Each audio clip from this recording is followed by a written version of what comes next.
executive session. Mr. Rowan or Mr. Barbieri, any conclusions before? No action.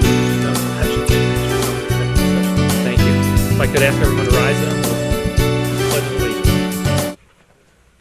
I pledge allegiance to the flag of the United States of America and to the republic for which it stands, one nation, under God, indivisible, with liberty and justice for all.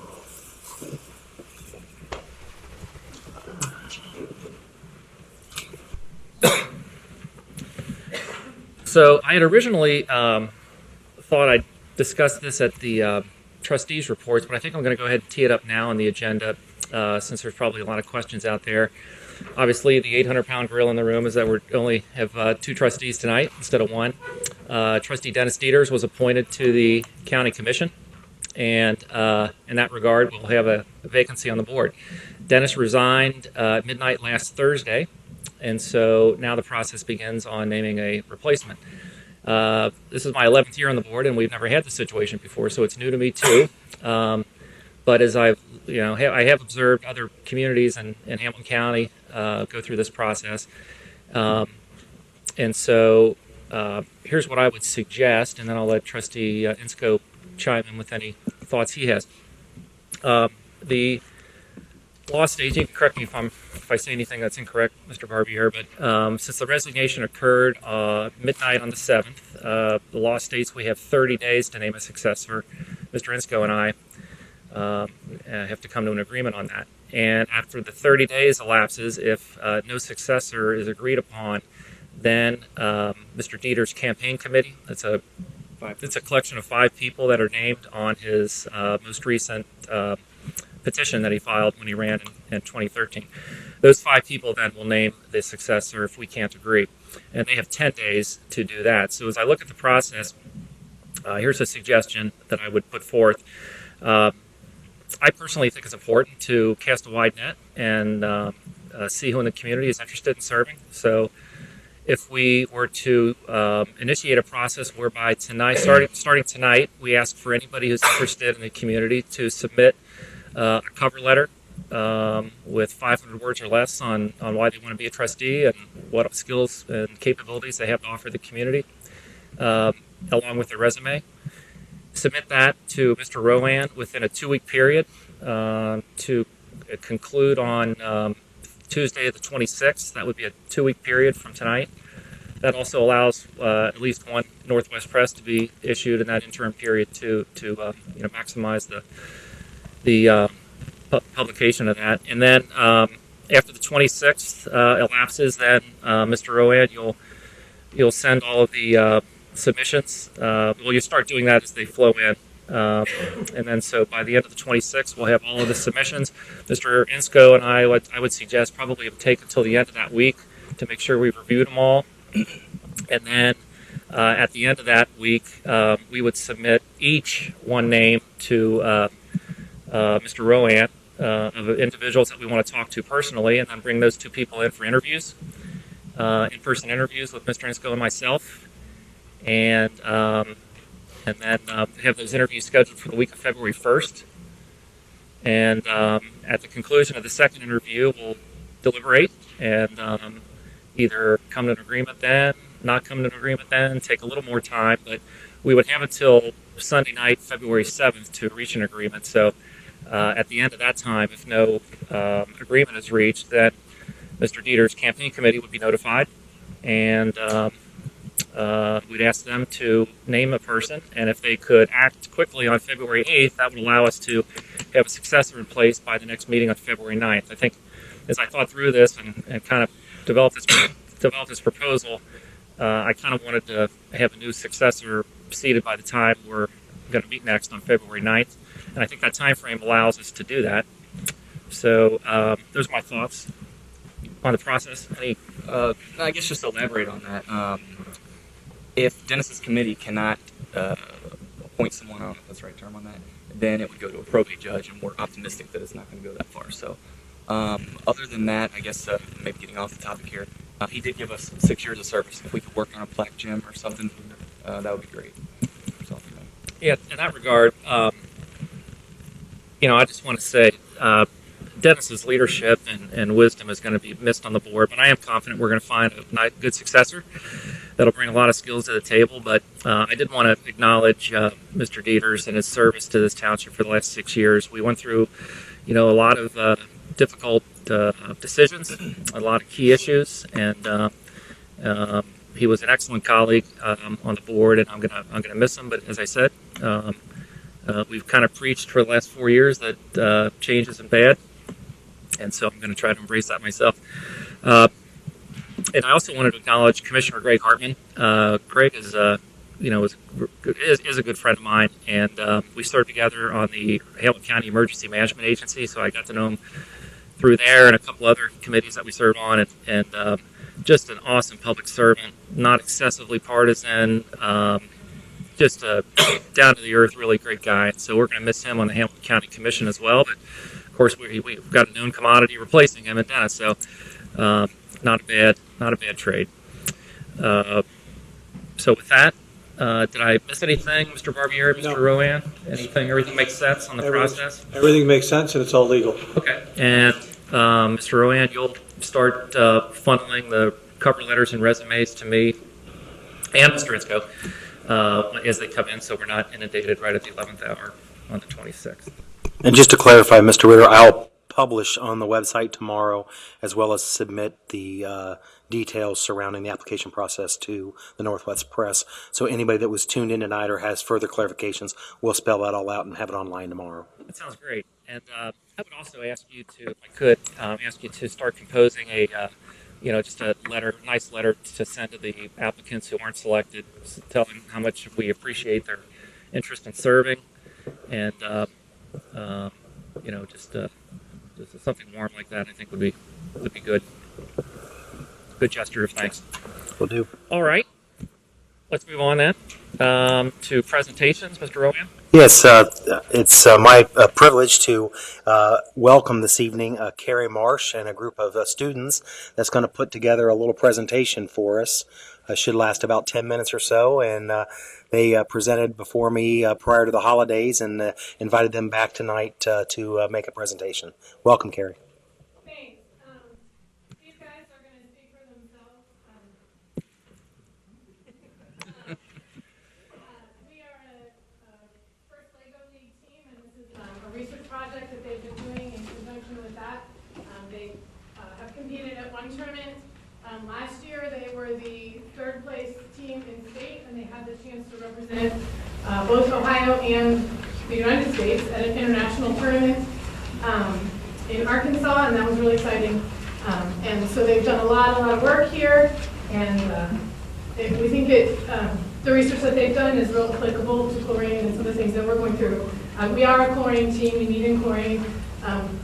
A number of us, half the team lives in Colerain, so we do have a kind of hometown interest. So I'll let them say the rest of it.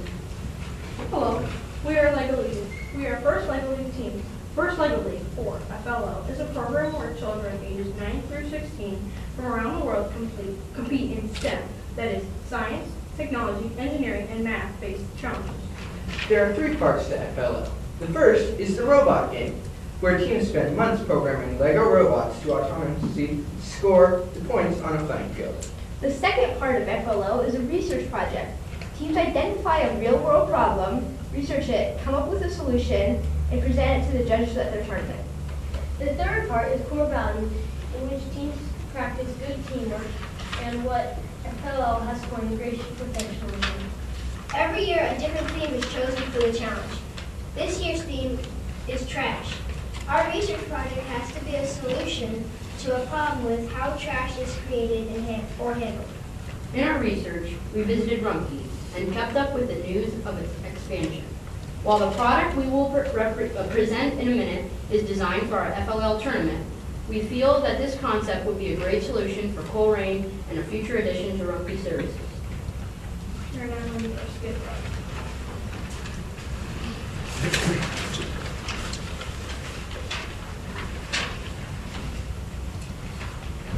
Michael Stephen Walters, come down here and take out the trash. Aw, do I have to? Yes. But it's too cold. Go get a coat.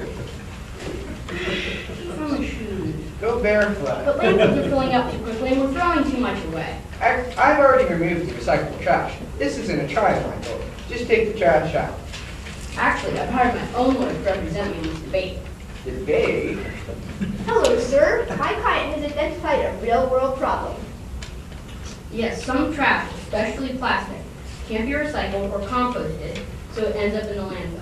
And garbologists have found that all trash in the landfill is so compacted in a case, even biodegradable trash, like food, doesn't decompose at all or decompose extremely slowly. What? That's crazy. And what's a garbologist anyway? The Garbage Project was a group of University of Arizona students and their professor who systematically excavated, hand-sorted, measured, and recorded 30 tons of contents from 15 landfills across America. Yeah. These garbage archaeologists or garbologists found 50-year-old newspapers that were still legible, decades-old steaks that were still intact, and 25-year-old guacamole that was still green. Ew. Hold on. I think I'm making my own there. Whoa! My client and his family reduce, reuse, and recycle and try to buy things that biodegrade in landfills. Your client should take out the trash. I object. Recycling is great, but throwing something away that is biodegradable does nothing because nothing decomposes in a landfill. Sustained. I would like the court to address what this man is supposed to do with this bag of non-recyclable refuse that his son won't take out. I believe I have a witness who can help us with this. I call Mr. Covanta to the stand. I just asked the kid to take out the trash. Quiet in the courtroom. It's my kitchen. Quiet. Mr. Covanta, tell us how your company is addressing this problem. Well, our company focuses on the 4R, that is reduce, reuse, recycle, and recovery. Using non-recyclable like this, our waste-to-energy facilities convert thermal energy into steam or electricity. Wait a minute. You're talking about burning trash. Gross. Modern waste-to-energy emissions fall 60 to 90% below new EPA regulations by using technology and fabric filters to clean out nitrogen oxide, mercury, acid gas, dioxin, and particulates. Isn't it true that even if you filter the emissions, you still release toxins into the air that can cause public health risks? I object. Overruled. Landfills actually produce more of the greenhouse gas methane. And waste-to-energy plant emissions are closely monitored. In fact, the EPA stated that waste-to-energy facilities are clean, reliable, renewable source of energy. Hold on. If your facility turns waste into energy, why are there still landfills? Waste-to-energy plants do produce ash, but we reduce trash to the landfill by more than 90%, and the ash can be used in cement production.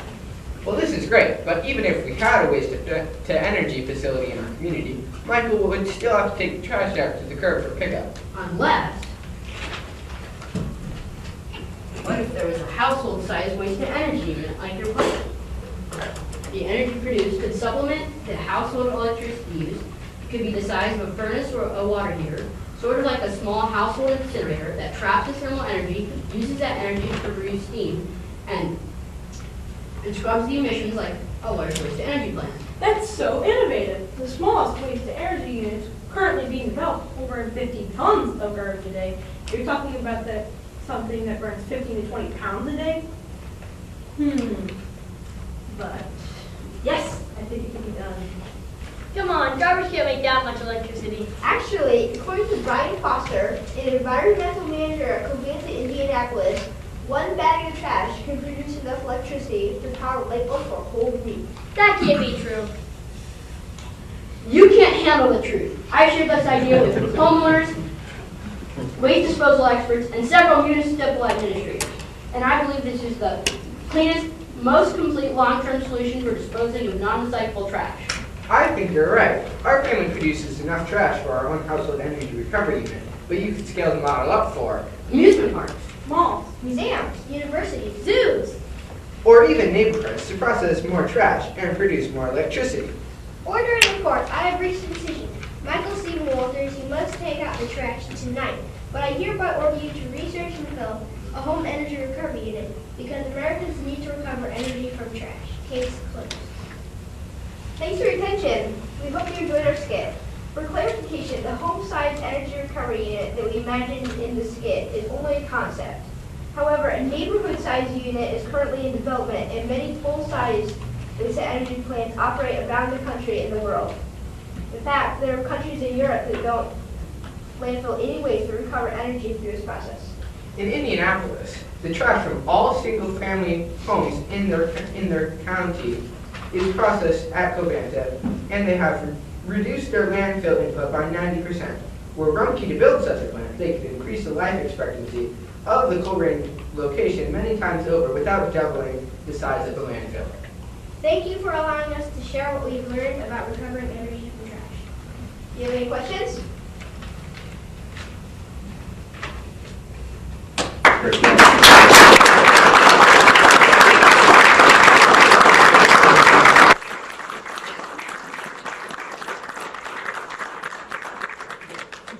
Gentlemen, well done. Well done. I enjoyed that immensely. I know everyone did. So thank you so much for coming this evening. If any of those attorneys are looking for side work, Larry, I just that guy with the bow tie. Can we give him extra credit? I like his style. Good job, guys. Okay, let's move on to citizens' address. Matt Teetsort.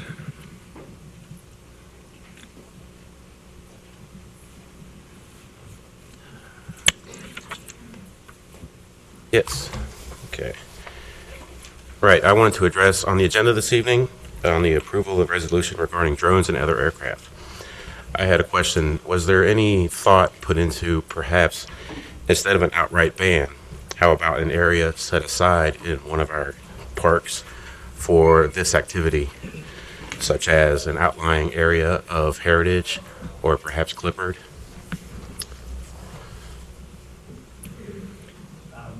Yes, I'd like to speak to that. Actually, this resolution does not ban drones. It just requires them to seek written permission. Right, I'm aware of that, but is there an area of the park that's perhaps underused, like an outer area Sure. of Heritage, where instead of outright banning it, where they have to ask permission to utilize drones, where they would be able to go, if there is an area within the township Yes. that they'd be able to go to. Yeah, I can share with you what the intent of the resolution is. As you can imagine, with the number of drones that are starting to appear, the number of individuals that utilize our parks, there becomes a concern with regards to the health and welfare of the public and the number of people that work in our parks. So what we're hoping to accomplish is to designate an area within Heritage Park, within 100 or 150 yards away from any play structures or ball fields, but have a designated area where the citizens can go out and fly their zone or their drones without concern of debris falling on people or their rights, privacy rights being violated with the cameras. But we do believe that the registration process is important, so we have an understanding of what's going on in the parks. Should a complaint come in, we can investigate it. We'll know at least where to start. It's going to be a very simple process where it's just a matter of you come, you tell us you've got a drone, this is what you want to do, and we just kind of want to go over the guidelines and be able to show them where the area is going to be that would be permissible for flying. So we're not trying to prohibit or stop the drones. We're just trying to provide a better area so that we mitigate our risk associated with either public injury or privacy issues. What's the area that we're encouraging them to go to with this written permission? What I'm suggesting is that we designate an area in Heritage Park at least 150 yards away from any ball fields or playground area. That's a big park out there, so there should be plenty of opportunity for them to fly their aircraft. And then they would just need to register with us. Just simply tell us who you are, what type of aircraft you plan to, and contact information. So that if we get a complaint from a resident that says, hey, I was out there yesterday, this drone was flying over the softball field, we can at least attempt to identify who that might be.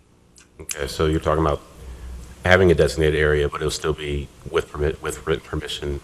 Yes, prior. correct. And basically the written permission is just to go over the guidelines that here's the designated area at the park. We'll have a map.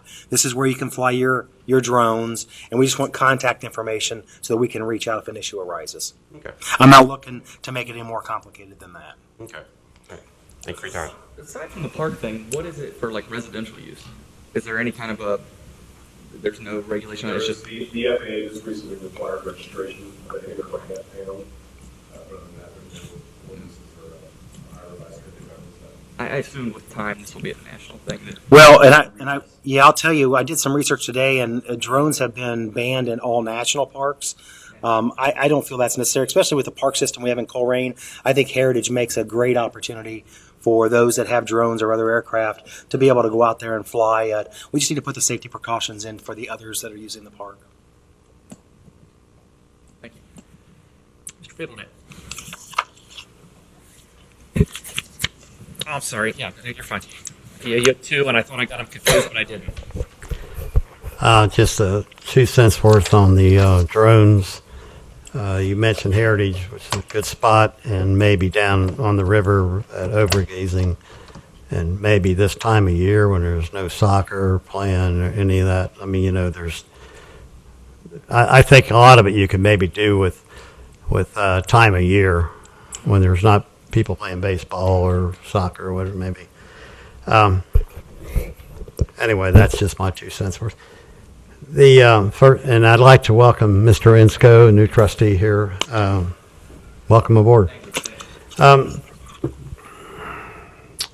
We have a First Amendment, and it's about our freedom of speech and various things. And I got a little something I prepared. It just says, I will continue to champion the right to free speech and open, accountable government.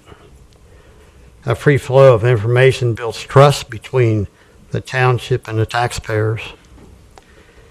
This also allows citizens the opportunity to hold township officials accountable. What I have seen in the last year or two or whatever, there's been so much disparity about talking disparaging remarks about citizens from the elected officials. It's really kind of hard to comprehend and stomach. I'd like to think that we can start 2016 out in a little different way. We are allowed to have freedom of speech. We are not, I don't think we're entitled to have disparaging remarks from anyone connected with the township. If you don't like what we have to say, it's okay. But maybe we don't like what you have to say.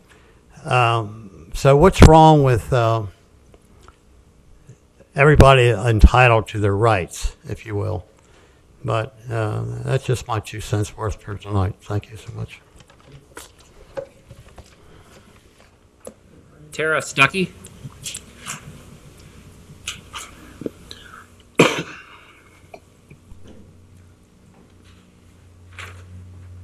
Hello. How's everybody doing? According to my shirt, I'm sure you know what I'm here to talk about. About the drones. My husband and I have a business at Cincinnati Drones, so obviously that's what I'm here to cheerlead about. There are several things that I want to touch on based on the fact that this is how my husband and I make a living. So it's definitely a major thing that we want to have an input on. As the two fellow gentlemen have mentioned, obviously there's a following. Drones are growing, obviously. We sell a lot of drones. We do a lot of flying at Heritage, actually. That's a really, really good park, as mentioned, to fly out there. We personally take certain procedures whenever we fly out there. Our drones are registered, which started December 21st of last year. We're registered with the FAA, which is a new requirement, and it's going to be free up until sometime in February. Obviously, the regulations are going to build up as they become more popular, and obviously there are liabilities. More events will happen, more things will occur as more people start to get drones as well. Our sales have gone up and whatnot, but we've also recognized that also is going to have more people that are going to be inexperienced and not understand the safety that there needs to be. We understand that there's the fun, and then there's also the safety of it. Whenever we fly there, different procedures that we take is that we put up signs, heads up flying signs that we put out there. We don't fly over any of the paths that people walk. We make sure it's out in the field, like you mentioned, a designated area where there's obviously we know there's not going to be disc golfers throwing their discs in the area. One item that I know that we've done is drone drives, which is a disc golf event that we've done kind of on our own account, to where we gather a lot of disc golfers in the community, and they come and they get, it's almost like a drone selfie, and they're able to throw their disc, and then they get their own film. And we did that, I'd say last year, and it produced about 40,000 views online, which people were saying, where's this park? It's beautiful. This is a really nice course. And, we explained that it's a heritage, it's in Colerain Township, and we've noticed an influx of people wanting to go there and check out the park. So as far as publicity, it's really helped that, I know. But I do appreciate the fact that it's not going to be banned, because that would obviously totally drive out a really fun aspect of the park that is available there. As far as the security of people with drones, there's only 5% of drones out there in the market right now that actually has a zoom feature, and the zoom feature would be the only thing that would give the people the ability to look in on people.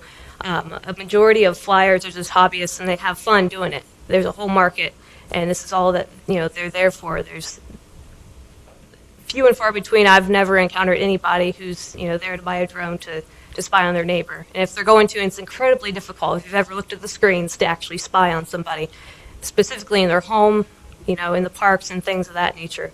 I know that we discourage any of that, and we have a certain protocol that we tell people, if we're going to sell you this drone, because we instruct them how to use it, things like that, we totally discourage any type of privacy violations, obviously.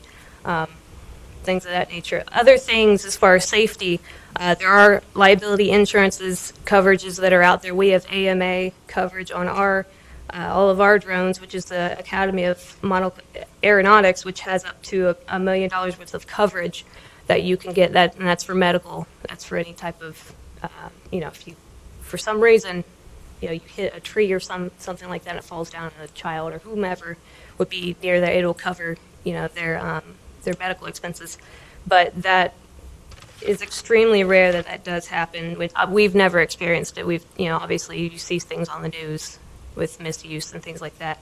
But those are just a few things I wanted to touch on. And I'm really glad that like I mentioned, that there's going to be you're working with the situation, you're not going to ban it completely, because it's a good opportunity for at least some type of extra recreation in the area. So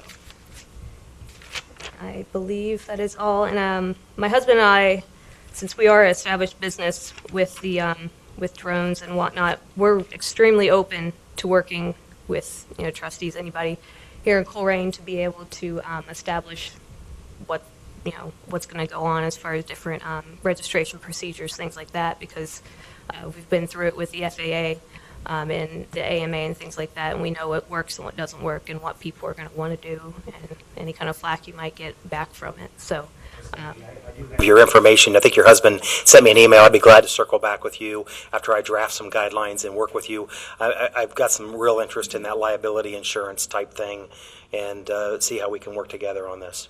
Right. Any way that we can help, we'd like to, because obviously it's gonna help our business, which I can't admit that everybody I want that, but it's a really good hobby, and it's demonized, but then there's a good side to it. So okay. I want to spread that. So thank you. Thank you. Thanks, Ms. Ducky. If I could ask on that, is there a fine associated with the written permission thing if somebody didn't have it? Is there a way to police that, or? As far as the FAA registration? Well, I think from the park standpoint, because if somebody doesn't get, are we going to run down there and rip them out of the sky? I mean, no, I don't anticipate that. I'm not looking to set up any kind of fines. It's more just our attempt to try to understand what's going on. And I didn't realize that Miss Stuckey's group used the park so regular in a very organized way. I think there's a lot of opportunity for us to do some things, from providing services to the community with regards to events down there. So I was just thinking, I mean, if we, for like the Citizens Fire Academy and stuff, I mean, how cool would that be to get a nice shot of that? So yeah, where did you say your business was located? We work out of our home. We actually use Heritage a lot to show off the drones to some of our customers, because we live off of Blue Rock Road, like a private drive, and we only have like a very, half an acre to show Yeah, things. yeah, I'd love to network. That's cool. I didn't know that your business. Yeah, we're extremely open to networking, things like that, to try to have, the more that people know about it, the better, because a lot of times when you don't know about something, obviously it's, people are afraid of it, so. Awesome. Stay in touch and get with Jim on. Okay, thank you. Thank you. Thank you, guys.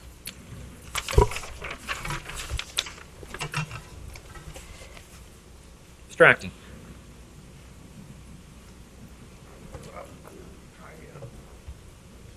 Time up. Thank you, Mr. Dieters. As Ms. Reinhardt started something back last September, I ask you please to hold your comments and questions till I am completely done with my presentation or speech. Well, here we are in 2016. We, the residents, trustees, all the members in the room here, and those out working in the field now, we made it through 15. Hopefully 16 is not as troublesome as 15 was. To start 16 off correctly, I ask those that would like to bow their heads in silence to honor those in the township, the police, the fire, EMS people, maintenance, the trustees, and all the office personnel or whoever they would like to add in their moments of silence. Myself, I will be saying to my God the serenity prayer for all the above people, plus all the people needing help in their hours of need, for the vets, and for those veterans and military personnel who are still fighting to keep us free, and also for all those people along the Mississippi River that is having a disastrous time in this period of their life.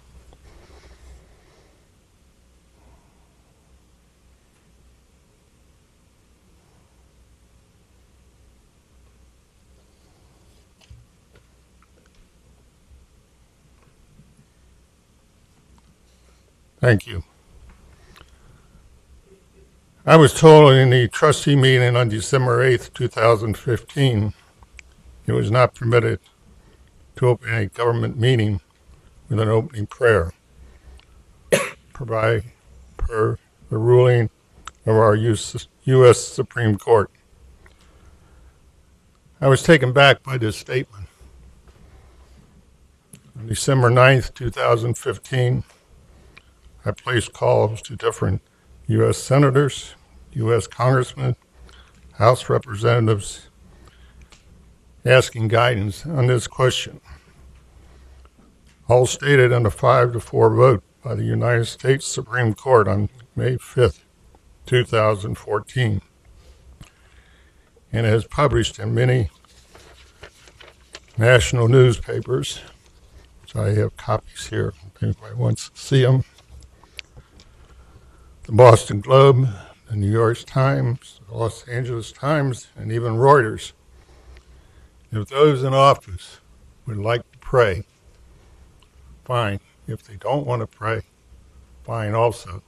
But they cannot limit the citizens from bringing this matter up. And it's their decisions, whoever our leaders are, to approve or pass. But this was passed by the Supreme Court. Open prayer at all government meetings, assemblies, whether local, state, or national, may be accomplished. When I brought that question up on December 8th, I was rudely stopped by one of our administrative trustees. So I'd like to ask the question now, and hopefully when I'm done here, it can be answered in a honest, educational, U.S. Supreme Court way. But hopefully in the near future, the future trustee meetings, we will have an opening prayer to remember all those who serve our residents on a daily basis. That's our police, fire, maintenance people, whoever else is out there.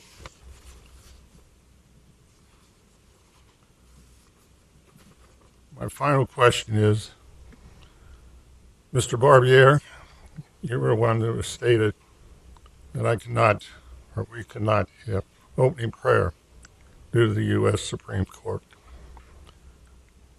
Would you like to explain your statement or your position on this issue now, which was made on December 8th, 2015? Excuse me.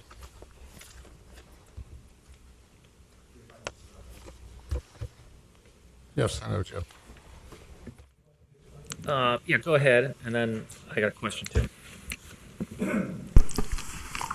We didn't have a full discussion about the reason that the prayer is no longer held at the beginning of the meeting, but what the United States Supreme Court said in that particular case was that you can have an opening prayer at your meetings as long as you allow any denomination that wants to pray to get up and pray, lead a prayer before the meeting.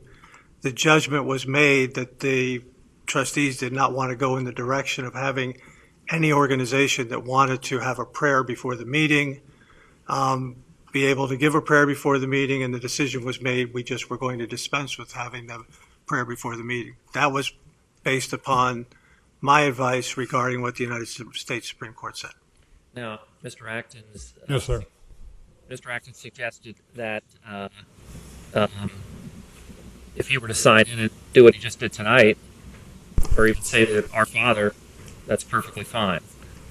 And I, as trustee, the chairman, have the discretion whether to allow it or not. Is that your read, or? If Mr. Ritter, excuse me, Mr. Barbier. As long as I say to my God, not any particular God, religion, or anything like that, to my God, I can say that, but I say it in silence.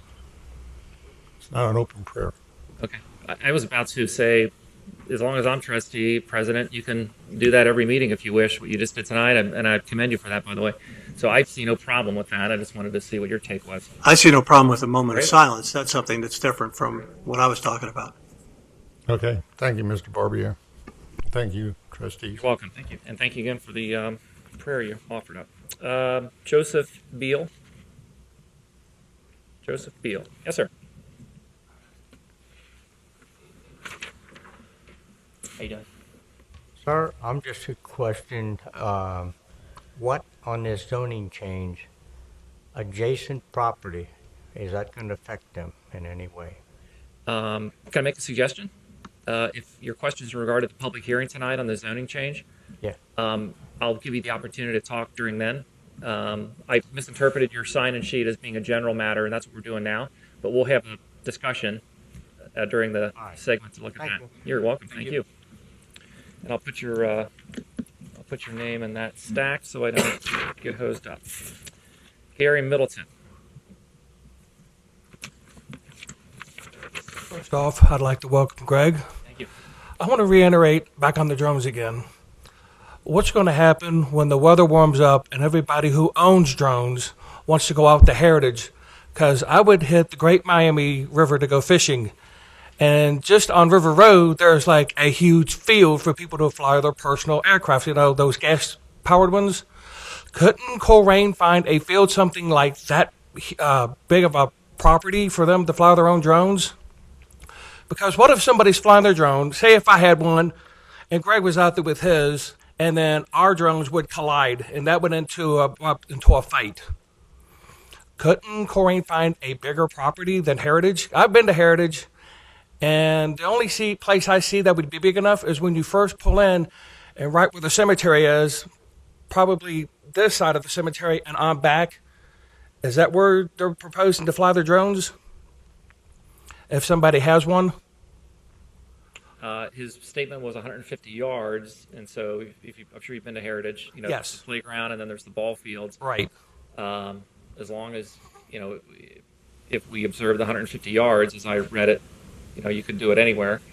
You'd have to be careful in that example. If you were insinuating over by the cemetery itself, that's not our property, so Right. couldn't do that. Although I will say, and we'll talk about this later, I see no problem with Mr. Fielday's suggestion on overgeasing. That's something you could possibly look at and then come back to us with an amendment at the next meeting. But let's stay focused for a second. So Well, on your Mr. issue, Ritter, yeah. tonight is just to request permission from the Parks Department. So we'll establish a guideline. I'm going to actually meet with the Parks Department. We're going to go out to the parks and try to identify those areas so we can make that administrative guideline as much as possible. I think what this gentleman's suggesting, an open field, we can't regulate property that's not township property. So trying to identify an area or areas that make sense, that's one of the reasons we were leaning toward heritage. I'm not opposed to considering Dravo as well, but I want to try to avoid Colerain, Groesbeck, and Clifford just because of the sheer amounts of people that are in those parks. Okay, that's all I needed. Thank you. Thank you. All right. Yep. Can I let her talk? She had raised her hand. I want you to come forward so we can play the rebroadcast on Waycross. So I'm not talking clearly. Okay, fair enough.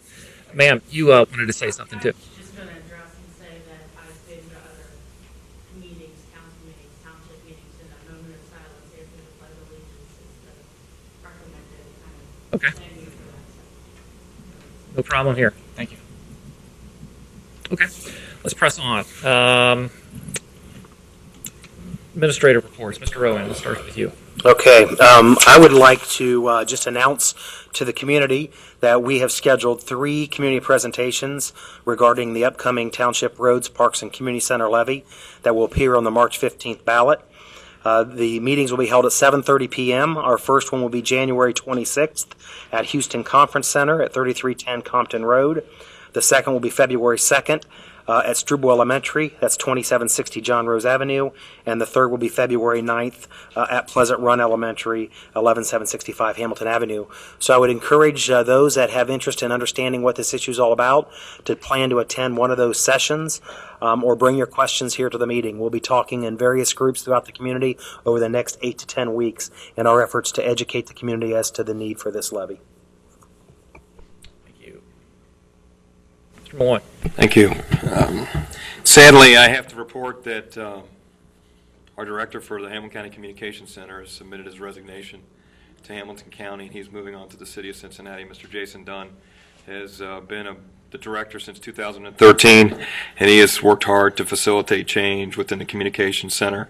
The billing models, the payment models, and the structure that's set up to, as for those of you that don't know, every time you call 911, the township and the agencies within the communication center get billed $19.22, or as of January 1 in 2016, $20.95 for every call that we respond to. And we've been working hard over the last several years, not only within the township, but across the county to develop a funding model to help keep the communication center moving forward.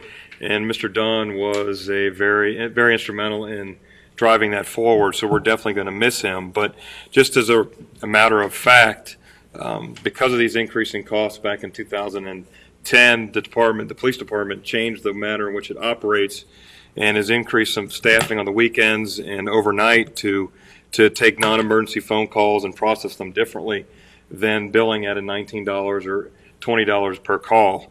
Just for a matter of fact, for the board's consideration, since 2010, the clerks within the department have handled over 55,000 calls and handled those over 20,000 internally, which has resulted in a savings to the police department of almost $375,000 over those 4 years. And that's concerning. It's thinking differently, but it's also realizing that there's a bigger issue when it comes to 911 funding across this county. And Mr. Dunn's definitely going to be missed. He's a part of our race relations conversation. He's very involved with the township, and he's going to be missed. And I'm sure that the county will spread the net very, very wide to find someone of his quality. But the township is saddened by his loss, and we're going to hopefully be a part of finding another replacement. So just for the board's information. Thank you. Stan. Chiefs? Hi. Mr. Birkenauer. I just wanted to report and thank the salt plow drivers. I think they did a great job. They've haven't had a lot of work up until the last few days, but I think they've handled it very well. And if you look at the streets, I appreciate them keeping us safe during this time.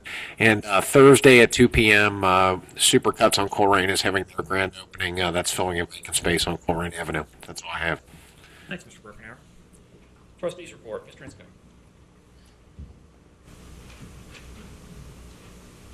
I'm ready for the public hearing. Okay, great. That's great. As for myself, I just want to wish everybody Happy New Year. It's good to see a lot of new faces and old faces back here tonight. And I just wanted to have one other thing, and it's kind of an anecdote story that I wanted to share with everybody. My wife is the controller for a healthcare company, and periodically, when her boss has his staff meeting, the CEO, he'll invite another guest speaker in at that staff meeting to talk about timely subjects, inspirational leadership type things. And recently, they had a gentleman by the name of Neil Tillow, who's the CEO of the Talbert House in Cincinnati. And when my wife told me the story, I just had to repeat it tonight because I think it just speaks volumes. And the subject was the heroin epidemic and creative solutions, tactics, etc. And about halfway into the presentation, he said, if there's one community that's a model for the region and how to attack this problem, it's Colerain Township out on the west side of town. And not knowing that my wife was there and her husband was a trustee. So to hear that story as a trustee, it just gave me a tremendous amount of pride, particularly with three gentlemen here that are kind of leading the charge. Dan, especially you. I think it speaks volume about this team's commitment to think innovatively and exercise thought leadership.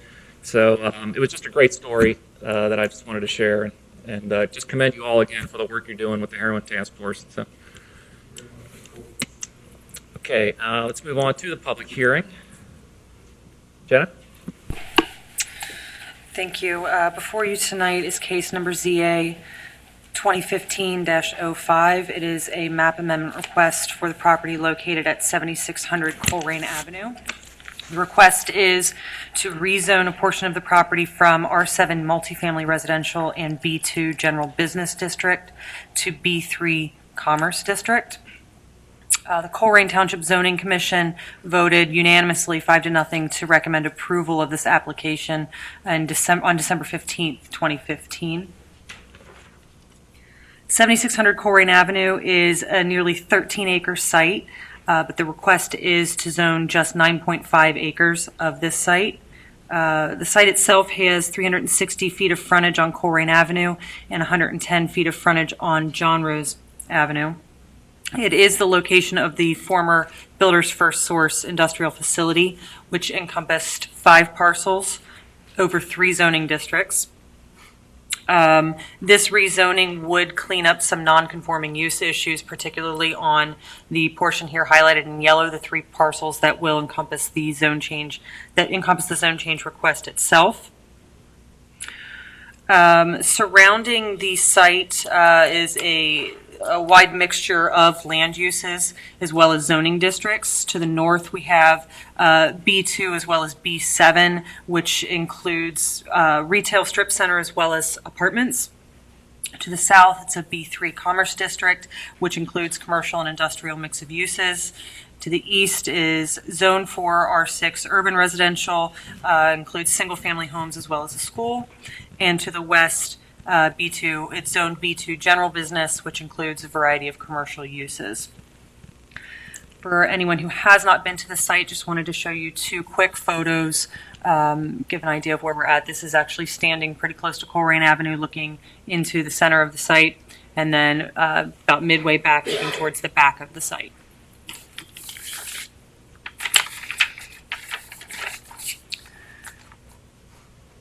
The Township Comprehensive Plan identifies this area within the White Oak Character Area, and this site is designated for a mixed-use employment center.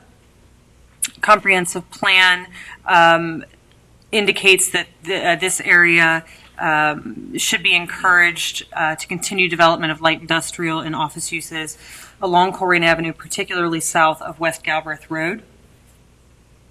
Rezoning of the site to B3 would allow for commercial and office as well as light industrial uses. The township's land use plan designates the entire site for light industry, which is intended to be used for smaller scale industrial uses. The site, again, is the location of the former Builders First Source, which was consistent with this land use designation. Additionally, this area is within the Groesbeck Community Reinvestment Area. It is an area designated by the township as distressed from a development standpoint. The rezone would turn the entire site into one zoning category of B3, and it would make the property more kind of shovel-ready and marketable in a very economically distressed portion of the township. That said, the recommendation is for approval of the zone change from B2 and R7 to B3. Thanks, Jenna. Is there a motion to open up the public hearing? Make the motion. Chair will second. Mr. Isko? Oh, aye. Mr. Ritter? Aye. Joseph Beal.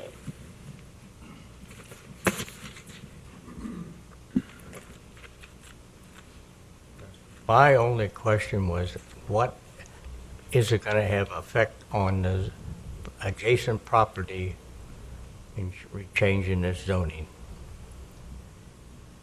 And I don't know exactly what type of zoning change that is. Sure. I know how I would answer that. I think in practical terms, how would it affect you? I think the issue would come into play when a potential developer comes forward and presents their site plan and the use that they intend. That's our chance to vet it and discuss the impacts on neighboring residents like yourself. That would be our opportunity then to say, good use, bad use, you need to tweak your plan to protect people like Mr. Bealey. That's how I would answer that. Ms. LeCount, how would you answer that? Well, I think it's kind of, there are some pros and cons with either way we would go about this. Because this is a single letter zone, if a development were to come in under single letter zoning, if they meet the requirements of the zoning code, I can write them upon my review, I can write them a zoning certificate. There are still plenty of criteria that will need to be met. The other way to go about this is potentially with a planned district. However, with a planned district, you really need to have a site plan and a plan for the site itself. This site is more difficult to market for sale and therefore redevelopment, which really could be a catalyst for the Groesbeck area. It's more difficult to do when the zoning is still not in place. So staff is recommending approval of the single letter zone because we do think it'll be more shovel ready, and there are still a number of restrictions in place with that B3 zoning district. That's my only question, how is it going to affect, like, my property next to it? Yeah, so initially, not at all, Okay. but potentially when a development hopefully does come forward, that would be when we would have to assess the impact on you, and you'd have to rely on us to protect your interest. And Okay. okay, Thank you. Thank you. Mr. Fiedleday.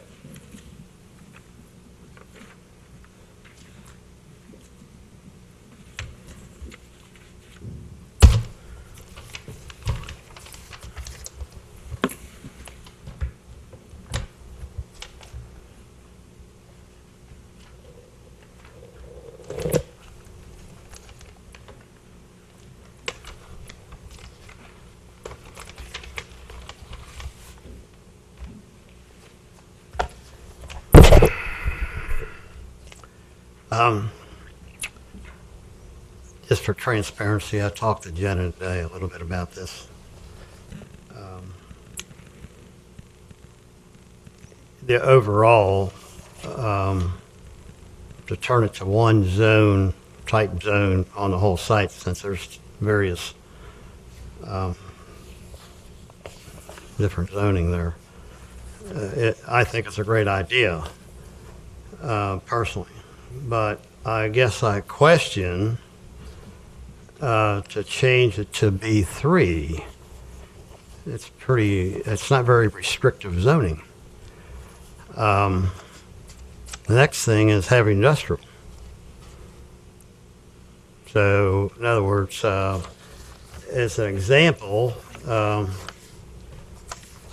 you can have an auto body repair shop there, which there again, you're going to have junk cars sitting around.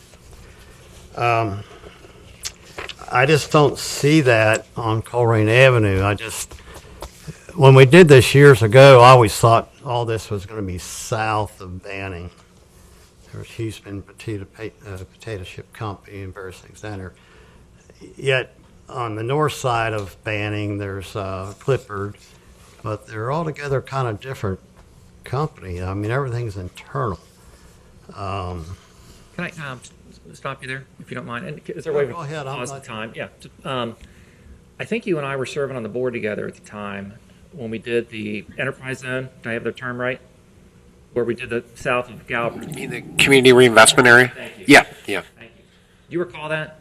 Because at the time we approved that to try to spur investment, I knew it was south of Galbraith.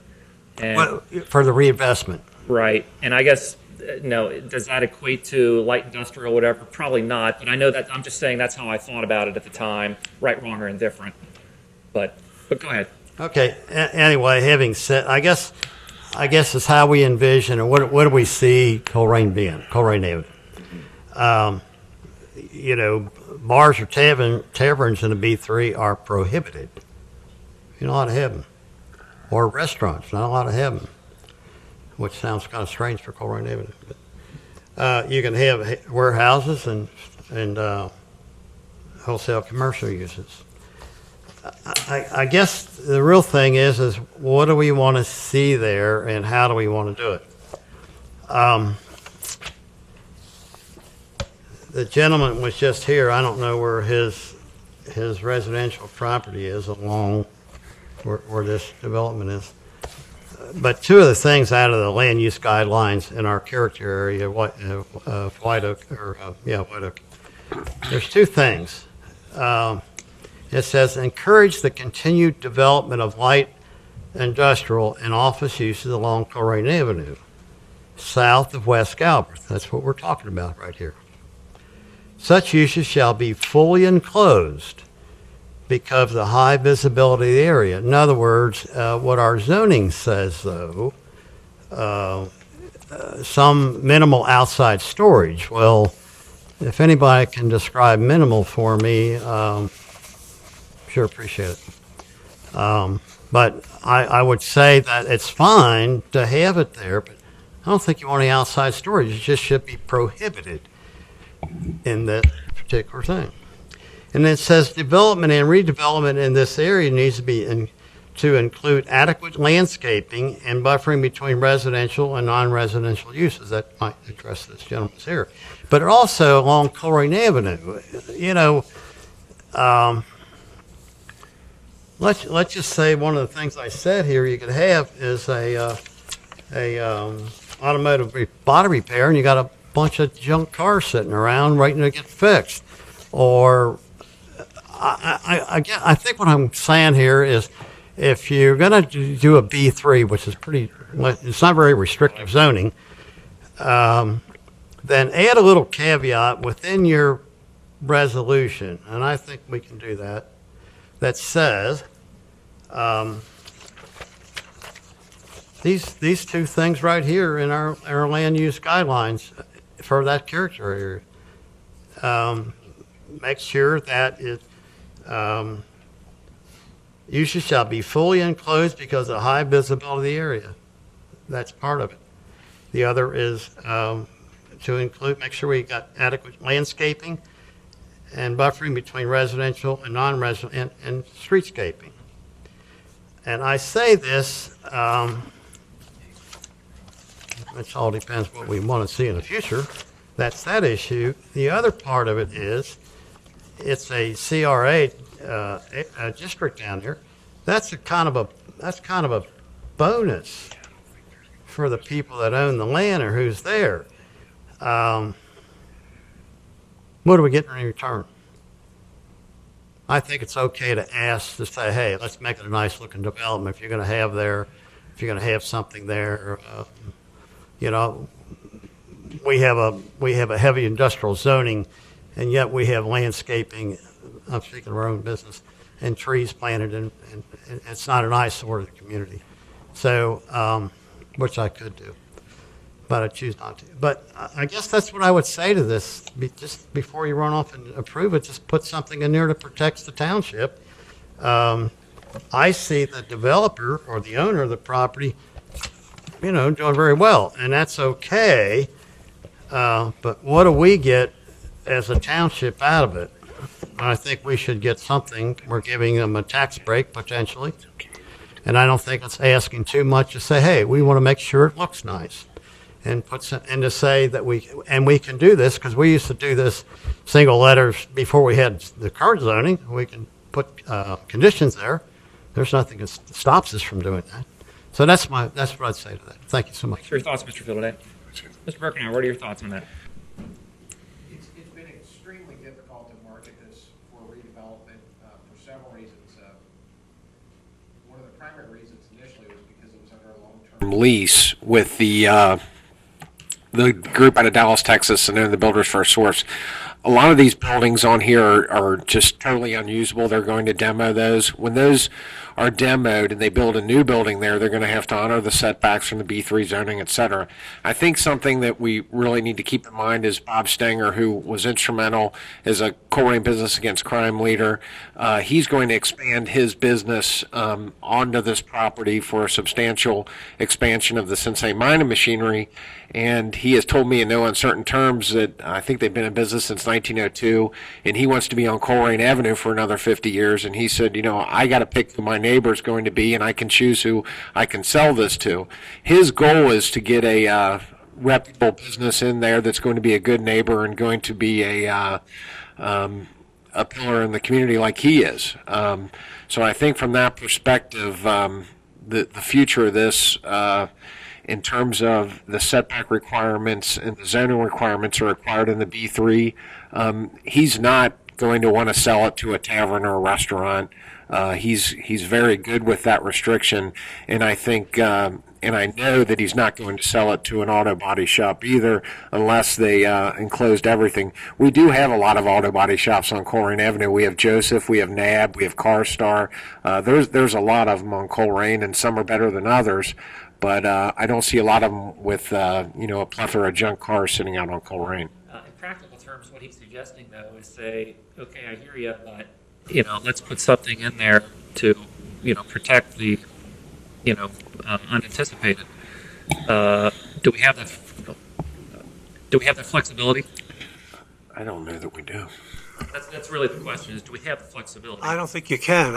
If we're going to make a zone change, those are the kinds of things that the BZA does. Yeah, and you would say, as I'm thinking through this, one would hope our existing zoning code for the new zone, you know, protects us in some way via setback, et cetera, et cetera. And your zoning director does have, you know, before she issues the zoning certificate, they have to prove to her that they're complying with buffering, setbacks, landscaping. Long story short, our existing checks and balances would tend to protect us. And Jenna, did you want to speak to If that? I could add that outdoor storage itself does require a zoning certificate. So these kinds of things do need to be reviewed before they come in.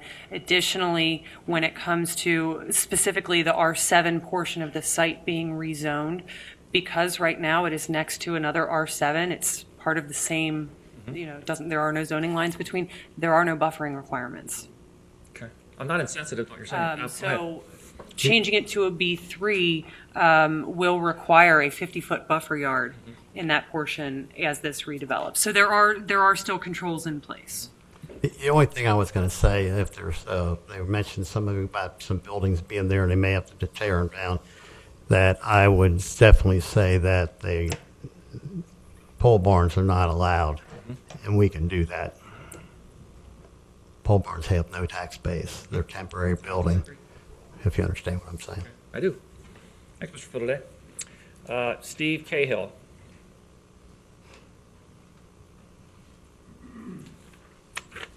Good evening, ladies and gentlemen. Thank you for your time tonight. My name's Steve Cahill. I'm with Abercrombie & Associates. Here tonight representing Mr. Robert Stanger. He's an authorized member, owner of FKS Realty, of course, owner of the property, as we talked about. Bob Stanger is, of course, as Mr. Birkenhauer mentioned, the owner of Cincinnati Mine Machine. And Bob is, of course, respected and a very important member of the Colerain Township business community. As Bob's representative, I would like to say that, and we all believe that this change to B3 would benefit the township by creating a more desirable mixed-use parcel of 13 acres in an area that, of course, as Ms. LeCount said, is in dire need of development. So we also think it's within Colerain Township's vision for this area. And with that, I think Ms. LeCount has pretty much highlighted everything. I don't want to go into a long presentation. I will say that I'm here for any questions that might arise. Okay. Thank you for your time. Mr. Ack, did you do something? Yes, I have Okay. a question. Ms. LeCount, can you go back to the slide that had the yellow area that this supposed building is going to be in? Back up farther, please. That one.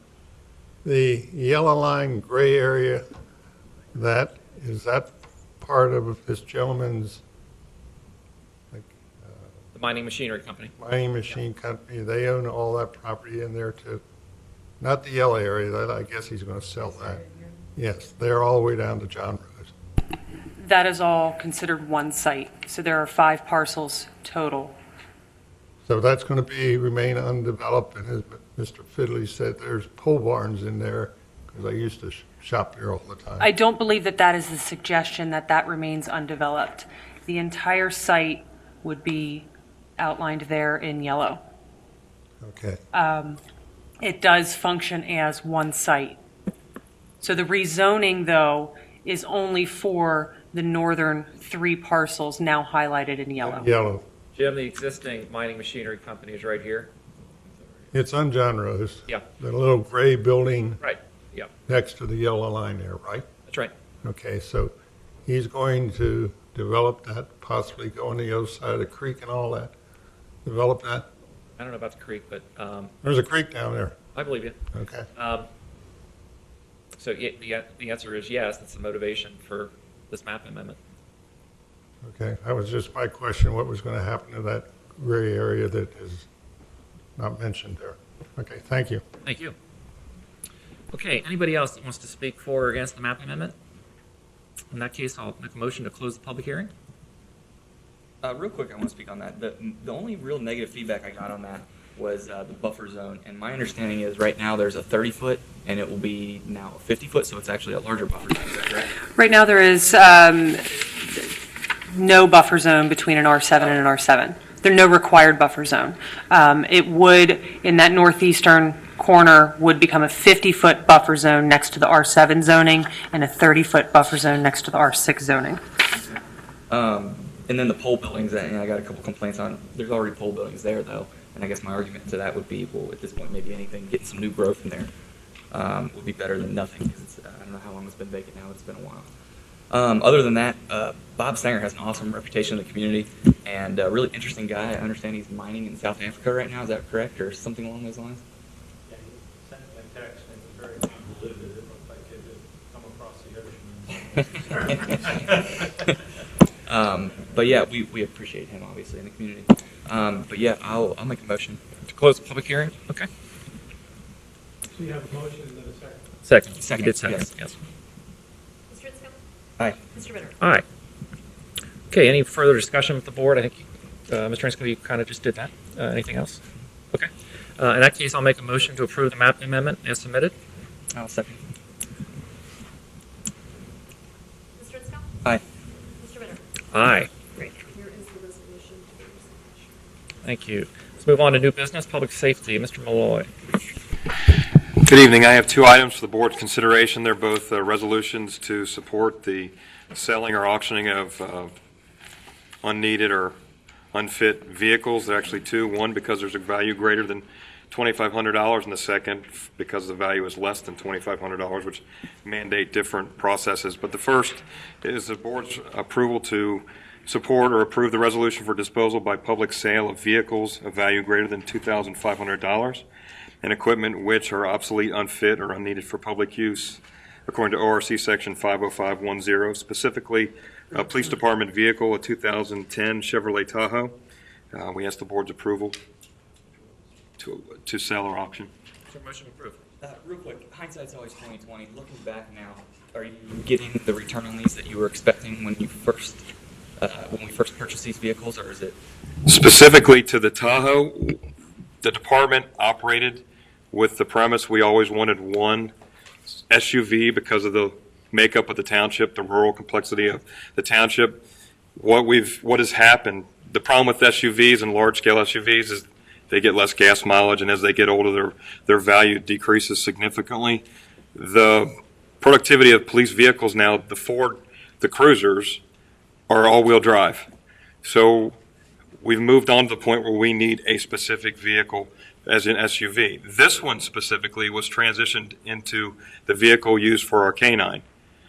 What we've learned now that we're in the canine business is that this vehicle is now going on 6 years old. The mileage is high, the gas mileage is less, but the reality is the wear and tear or the pressure that puts on our canine jumping down from this vehicle puts undue stress on the hips and the joints, and it reduces the longevity. That's the experience of being in the canine business. And so with all these things into play, the chief decided to transition an older Charger into play to take this place. So we're just going to use one of the Chargers that we rid ourselves last year, put that into play as a one-unit specific vehicle and serve it, and then get value out of this Tahoe and increase gas mileage and things, because we can serve the township now with the vehicles we have. So that's the issue behind the Tahoe for the police department. Motion approved. Second. Okay. The motion was never made. I'll go ahead and make the motion. No problem. Mr. Inscoe? Aye. Mr. Ritter? Aye. And the second item is a resolution for disposal by sale of vehicles valued less than $2,500 and equipment which are obsolete, unfit, or unneeded for public use. Ohio Revised Code Section 50510, specifically a fire department 1998 Chevrolet Tahoe. This was in service initially in 1998 as a medic unit and has been transitioned over time into a staff vehicle, and it's in current need of about $3,000 worth of repairs with a value of about $1,500. So even when we put $3,000 of repairs into it, it's still going to be worth $1,500. So we need to get out from under it and move forward. So ask the board's approval for this resolution so we can rid ourselves of this vehicle. Chairman makes such motion. I'll second. Mr. Inscoe? Aye.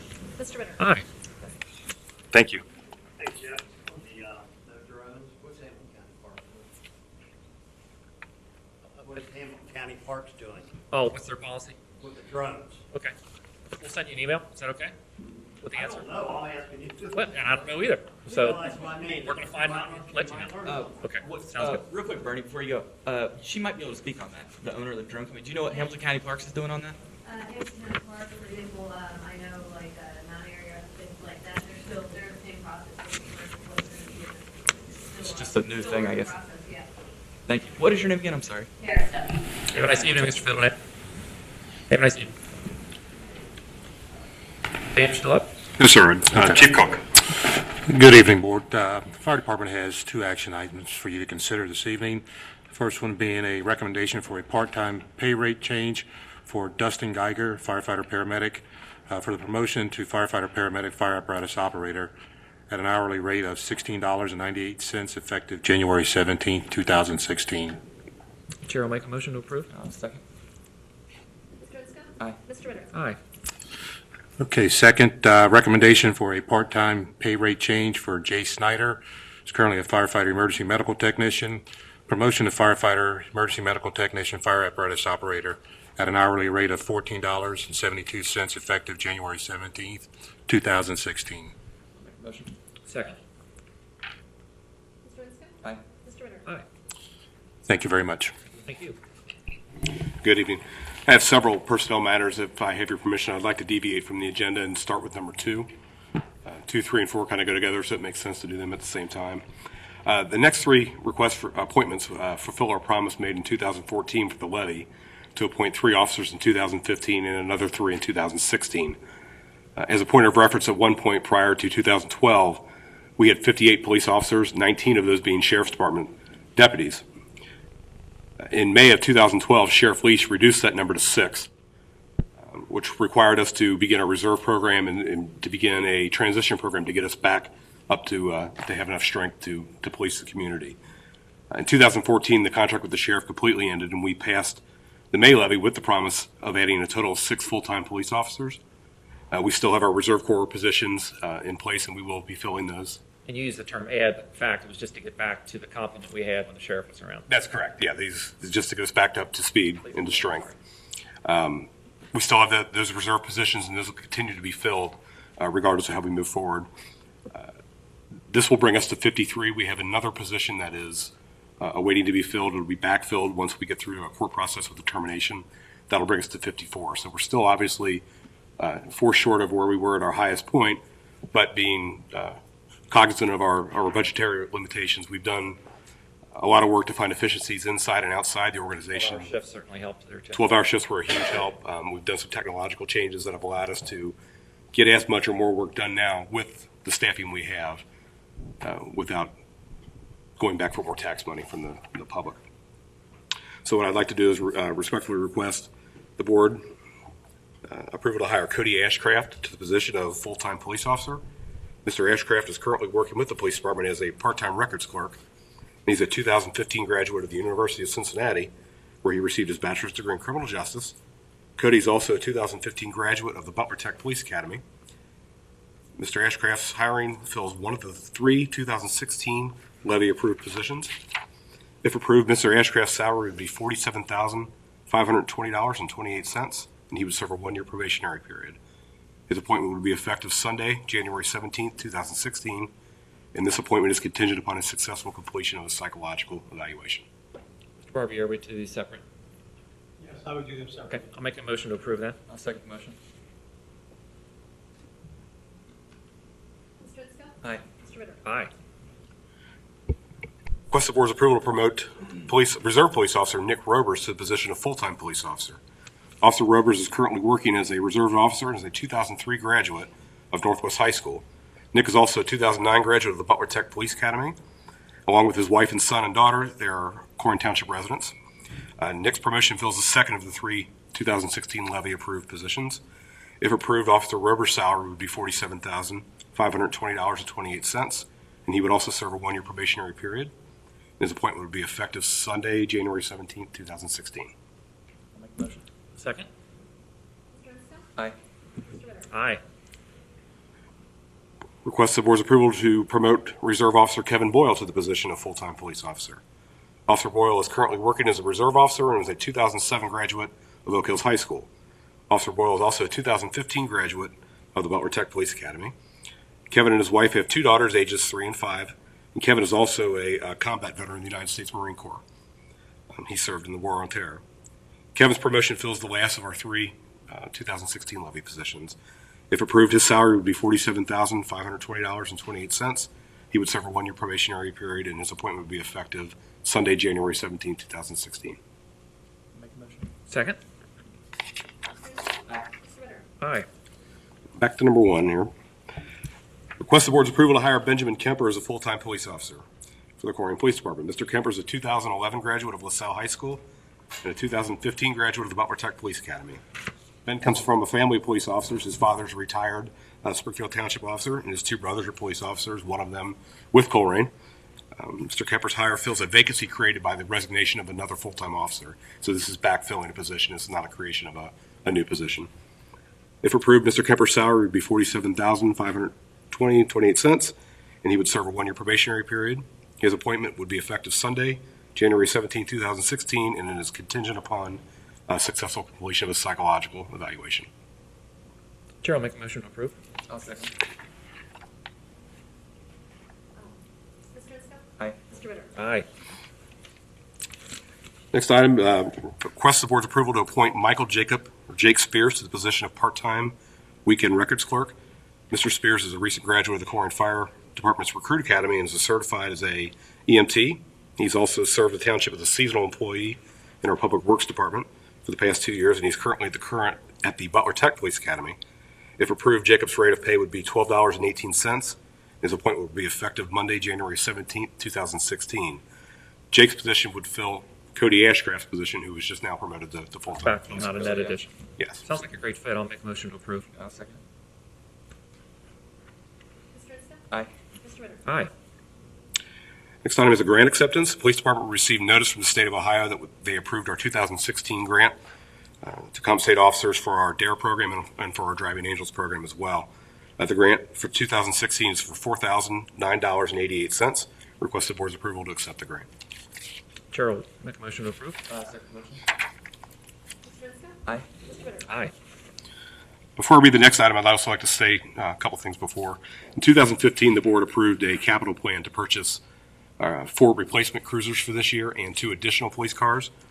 Unfortunately, there were decisions made at the county level that affected our communications budget. It went from $19.22 a call to $20.95, which obviously has a huge impact on our budget for communications.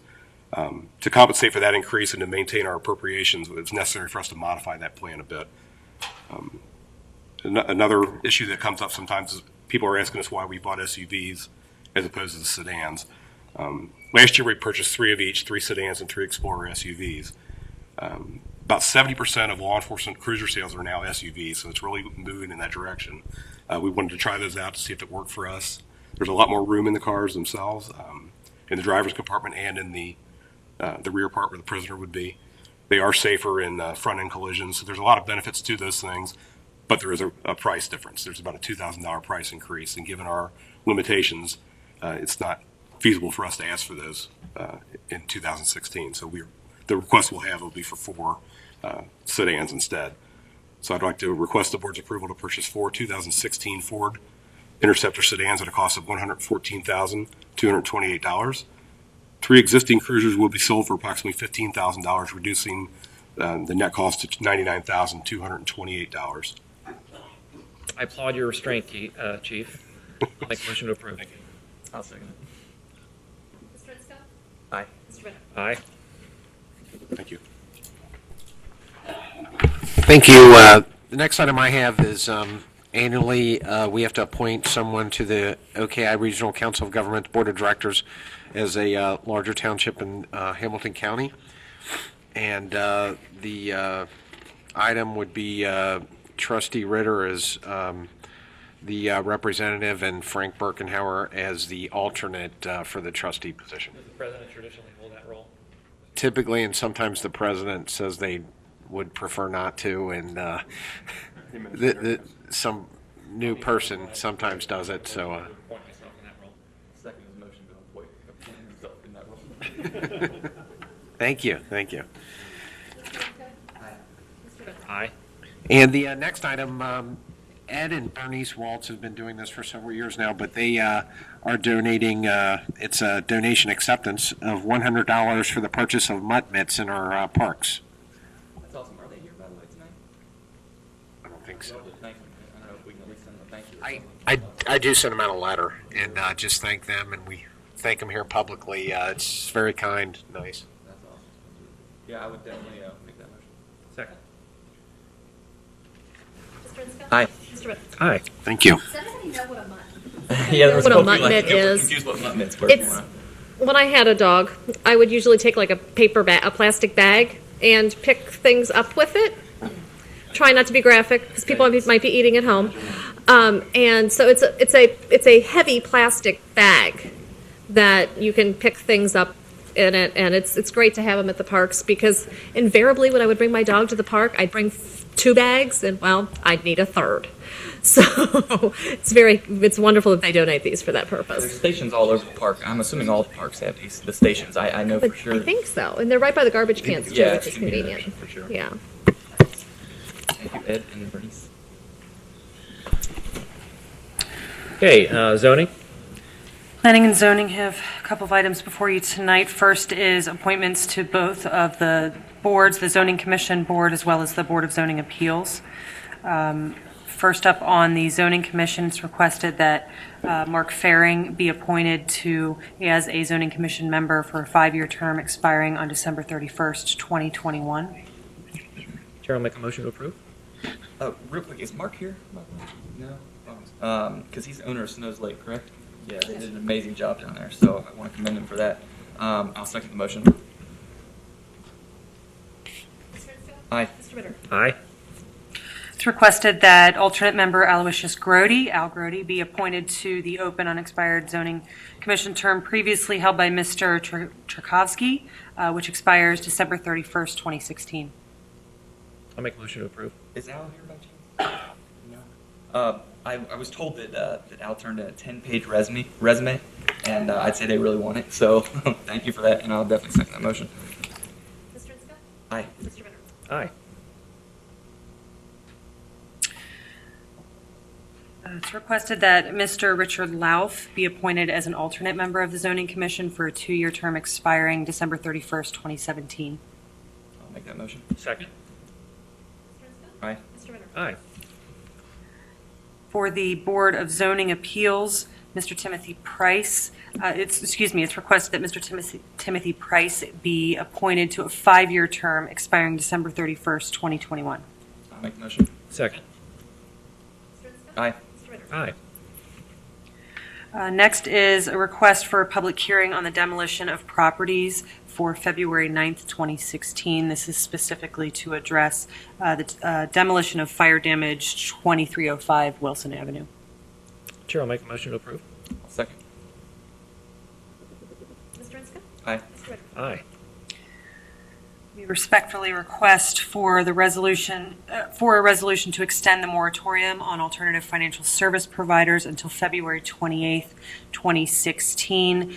The reason for this request is that the public hearing is not going to be held until presumably February 9th, 2016. So this would make sure that there is no lapse in that moratorium before this can be heard. I'll make a motion to approve. I'll second. Mr. Inska? Aye. Mr. Ritter? Aye. It's handing it to you, I'm sorry. I'm trying to write and hand it things No worries. at the same time, so it doesn't work. Next is a request for a public hearing on the alternative financial service providers text amendment to be held on February 9th, 2016. Most recently, the Zoning Commission tabled the item until their January 19th meeting, so the request for the public meeting on February 9th would allow for their recommendation to be given to this board before that public hearing. I'll make a motion to approve. Second the motion. Mr. Inska? Aye. Mr. Ritter? Aye. Lastly, a request to amend the vacant building maintenance license resolution. The intent of both the vacant building maintenance license resolution and the vacant foreclosed property registry resolution were kind of programs put in place to get the vacant properties on our radar and make sure that we have some control over addressing some property maintenance issues. This modification to the VBML resolution would provide consistency, specifically in the inspection process for our enforcement officer. I was told you did a really good job finding this, so thank you. And I'll make the motion. Second. Mr. Inska? Aye. Mr. Ritter? Aye. Thank you. Thank you. Yes, Mr. Ritter, members of the board. I have one item tonight, that'd be approval of the resolution regarding the drones and other aircraft. And then I would suggest that I'm going to work with the Ms. Stuckey and develop some guidelines and maps, and I'll bring those guidelines back to you at the February meeting to kind of spell out what we're thinking with regards to those two parks. Okay. Are we in a position to approve this tonight then? I believe so, because it's just requiring a registration with us. We're not restricting anything at this point. That makes sense. I'll make a motion to approve. And I'll second. Aye.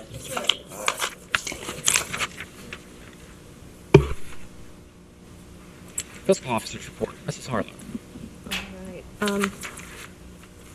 I'd like to ask for the board's usual approval of payroll, purchase orders, and receipts. Repeat that, please. Sorry. I'd like to ask for the board's usual approval of payroll, purchase orders, and receipts. So moved. Second. Okay. Mr. Inska? Aye. Mr. Ritter? Aye. And I have another resolution because, We've had plenty of them tonight, so we'll add another one. This is our annual resolution requesting the county auditor to make advance payment of taxes. So I've explained in the past, this is kind of a housekeeping item just to, it's something we're required to pass. It's our cash flow, doesn't it? It's our cash flow. It is we have to pass this so we are allowed, that I'm allowed to ask the county auditor to please advance our taxes to us as they are received. Or we would have to wait until things were settled. After all, everybody pays their taxes. We'd have to wait. We sure don't want to wait. We want to get them as they come in. So I've asked the board's approval of this resolution requesting the county auditor to make advance payment of taxes. I make a motion to approve. Second motion. Mr. Ensko? Aye. Mr. Ritter? Aye. And that's all I have this evening. Okay. Anything else? I've been thinking about this, the moment of silence. What would, Mr. Ensko, what would you think about making a standing item on the agenda right before the Pledge of Allegiance or after, just something called meditation? And the board could designate a 10-second moment of silence. Mr. Acton, what are your thoughts? I agree with you. In the past, I don't want to pick on Ms. Harlow, but she was the one that would say an opening prayer for us all the time. Not every Nobody meeting. wants to do it. I'll gladly do it. I'll be here. Well, let's just put the meditation on there. And honestly, it would probably fall to the president of the board to, propose it. But if it's one of these things where we want to rotate it to residents who are in the audience, that's fine. Give us some flexibility. Bruce? A moment of silence for whatever, just kind of getting prayers. I think that could mean the two. Well, I agree. That's why I'm going to propose it. Just call it a meditation. It's a moment of silence. Based on our discussion we had earlier, it sounded like that was agreeable to the court. I distinguish that from a prayer. Okay. So I think that would be okay. And from time to time, we're gonna lose really good, valuable members of the community, and it's a time to recognize them. So, sounds like Mr. Ensko's on board. Yes, to be clear, during the citizen's address, he can pray or say whatever he wants. Absolutely. So, Sure. I have a question about that, Mr. Ensko. Can I state, as I said tonight, my God? I'm not indicating that you've got to be Hindu or... I don't have a problem with what you said. What a person in the public says is different from the government endorsing or establishing a religion. What you say during your 5 minutes, you have freedom of speech. That's you speaking as a citizen. That's not a state action. That's not a government endorsing or establishing a religion. So there's no problem with what you said today. Why does Congress say an opening prayer every time they have a meeting? Well, I can. That's all different religions there. Okay, I think we're well past the public comment. I'll talk to you about this out in the, Let's talk out in the other room. offline if you don't mind. Okay. Just a question. Sure, I understand. All right. With that, then, I will make a motion to adjourn. Real quick, get those resumes in. Saves you a fortune in not having a campaign. So the more the merrier, and I look forward to looking over them. And I'm optimistic that we'll be able to agree on someone. So please get those in. And then just as a last word here, we've got an employee fighting for his life, and I don't care what religion you are. Cross your fingers, whatever you do. If you could maybe have an unspoken prayer request for him, I would greatly appreciate it. And with that, I'll second your motion to adjourn. Mr. Ensko? Aye. Mr. Ritter? Aye. Everybody have a safe drive home. Thank you, guys.